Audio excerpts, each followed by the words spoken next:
Exit poll आने के बाद गरमाई सियासत। जेडीयू ने रायबरेली सीट को लेकर कर दी बड़ी भविष्यवाणी, कहा इनकी हालत। एग्जिट पोल आने के बाद एनडीए नेता लगातार इंडी गठबंधन को घेर रहे हैं। अब जदयू के कद्दावर नेता ने रायबरेली सीट को लेकर भी भविष्यवाणी कर दी है। दरअसल इस सीट कांग्रेस नेता राहुल गांधी मैदान में हैं। जदयू नेता ने कहा कि INDIA की ऐसी दुर्गति हो गई है कि उनके शासित राज्यों में भी उन्हें सीटें नहीं मिल रही हैं। जदयू के राष्ट्रीय प्रवक्ता राजीव रंजन ने रविवार को कहा कि एग्जिट पोल के आंकड़े देख विपक्ष सदमे में है।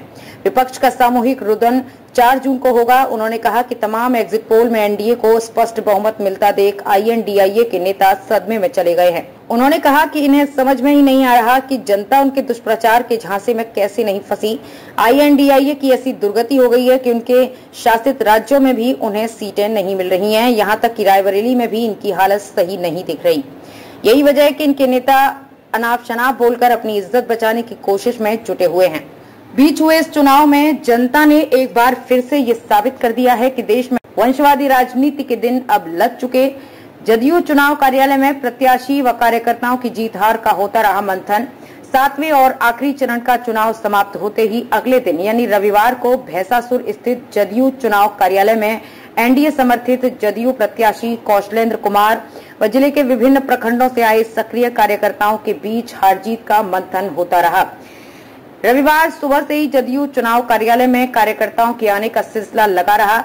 इस बीच कौशलेंद्र कुमार लोगों से चुनाव के दौरान विभिन्न विधानसभा में पड़े मतदान की चर्चा करते रहे। चुनाव में बड़े पैमाने पर स्वीप, आन-कान व जिला प्रशासन की ओर से चलाए गए जागरूकता अभियान के बावजूद सबसे कम मतदान प्रतिशत बिहार शरीफ में रहा। इस पर गहन चर्चा हो रही थी। जीत हार का फैसला बहुत ज्यादा अंतर से होने वाला नहीं। दबी जुबान से प्रत्याशी भी इस मामले में खुलकर बोलने से परहेज कर रहे थे, लेकिन मतदान प्रतिशत को देखते हुए इतना तय माना जा रहा है कि जीत हार का फैसला बहुत ज्यादा अंतर से होने वाला नहीं है। शहर व गांव के हर चौक चौराहों पर भी जीत हार में अधिक मार्जिन नहीं होने की संभावना लोग जता रहे हैं। कम वोटिंग की वजह से हीट वेव व प्रत्याशियों से नाराजगी की बात भी सामने आ रही है। बहरहाल 4 जून को मतगणना का कार्य संपन्न होने पर सारी अटकलों पर विराम लग जाएगा।